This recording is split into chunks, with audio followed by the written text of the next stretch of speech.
आरोपी युवक ने अपने शरीर की चमड़ी से बनवाई मां के लिए चप्पल।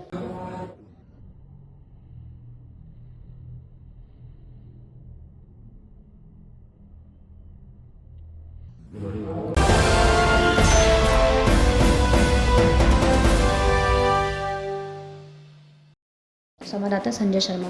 रामायण से प्रेरित होकर लिया था प्रण, भावुक होकर मां ने दी दुआ। युवक पर 1 दर्जन से अधिक दर्ज है अपराध। प्रायश्चित करने के लिए शुरू किए धार्मिक कार्य। उज्जैन में एक युवक ने मां के प्रति श्रद्धा के लिए अनूठी मिसाल पेश की है। युवक ने अपने शरीर की चमड़ी से चप्पल बनवाकर अपनी मां को भेंट कर दी।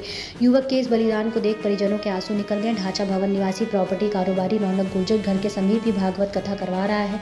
उसने निजी अस्पताल में ऑपरेशन करवाकर अपनी जांघ की चमड़ी निकलवाई और उससे चप्पल बनवाकर बुधवार दोपहर कथा के मंच पर अपनी मां को निरूला गुर्जर को चप्पल भेंट की। रौनक ने बताया कि उसने रामायण में पढ़ा है कि मां के लिए अपनी चमड़ी से भी खड़ाऊ बनवाओ तो कम है, इसलिए उसने मां को बिना बताए प्रण किया और अपनी चमड़ी निकाल कर चप्पल बनवाई। चमड़ी निकालने के डर से ज़्यादा मां के लिए अपनी खाल की चप्पल बनवाने की खुशी है। उसने कहा, मां ही उसकी भगवान है। आज के समय में जहां युवा अपनी गर्लफ्रेंड प्रेमिका के लिए हाथ की नस काट लेते हैं, जहर खा लेते हैं, वहीं रौनक ने मां के प्रति श्रद्धा की एक मिसाल पेश की है। बुधवार दोपहर करीब 3:30 बजे जब वह एम्बुलेंस में आयोजन स्थल पहुंचा तो उसके पैर पर पट्टा चढ़ा देख लोग कई कयास लगाने लगे थे, लेकिन जब हकीकत सामने आई तो सब भौचक रह गए और अपने आंसू नहीं रोक पाए। घटना का सबसे मार्मिक पहलू यह है, जब रौनक ने मां को अपनी चमड़ी से बनी हुई चप्पल बताई तो उसकी मां और रिश्तेदार आपस में गले मिलकर फूट कर रो दिए। मां निरूला गुर्जर ने कहा कि मैं भाग्यशाली हूं जो रौनक जैसा बेटा मिला।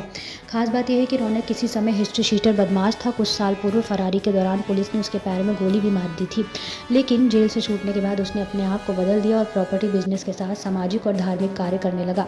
इसी के चलते वह भागवत कथा करवा रहा है।